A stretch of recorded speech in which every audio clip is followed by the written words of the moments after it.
Hey guys, David Bybee here, American MMA in Pinellas Park, and today's video lesson is on how to shadow fight.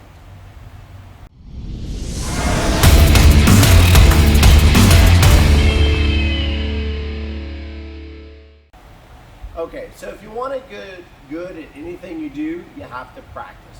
Same thing goes for fighting, right? So when we fight, we just can't go out there and fight people and get better. You're not going to be willing to try new things, especially if somebody's trying to blast your head off.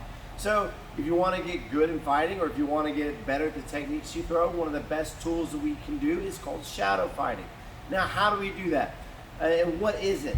Shadow fighting is basically pretending to fight, right? Or pretending to throw the techniques and combinations that you would if you were doing bad class or if you were doing a fighting round, right? But you're just kind of going through the motions. Now, what's the point of it? Well, it gives you an opportunity to kind of work on the proper technique, to work on how to throw the techniques without worrying about somebody blasting you in the face or hurting yourself on a back, right? Now, one of the analogies I like to use, especially when it comes to my fighters and the people I train, is your brain is a computer, right?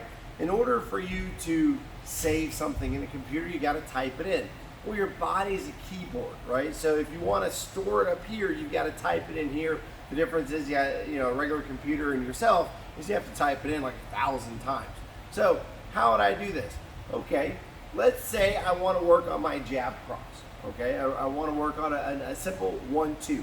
Now I don't punch and come from out here, right? I want to focus on the best technique possible. So if I'm shadow fighting, I want to work on, make sure I'm touching my hand every time my face. Fire the punch is working. Fire the punch is constant, moving, turning, doing the best technique you can over and over and over and over and over again. Well, let's take that a step farther. I know for me, when I fought, I wanted to really work on firing my hook punch.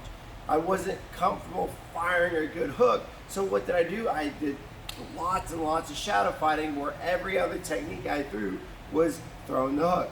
For example, set jab cross hook, move, 1, 2, 3, always working. Just everything I'm doing, working the hook off of everything you do. So eventually, time and time that you do it, it's going to start becoming second nature. Now, you can also apply the same principle to your head movement, right? So you don't want to just stand straight when you're punching and kicking somebody, because it's going to be an easy target for them to hit you.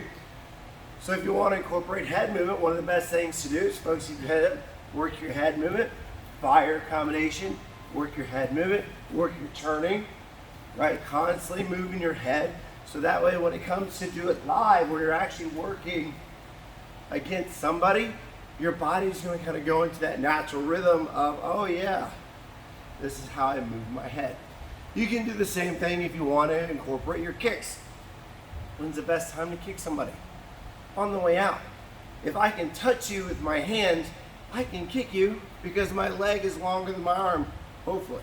Okay, so for example, I throw my combinations, I want to go through, there's the kick on the way out. Working my punches, there's the kick on the way out. Working head movement, turning, there's the kick on the way out. Working blocking, right, there's the kick on the way out. Right, so you have another thing. Now, shadow fighting isn't just for offense, it's for defense too. So you're visualizing somebody punching you, working your slips, working your blocks, your rolls, working your angles, working your counterattacks. So if you really want to get serious and you really want to improve your technique, one of the best tools you can do is shadow fight. David Bybee with American MMA here in Pinellas Park, Florida. Subscribe to our link down below. I hope you enjoyed the video.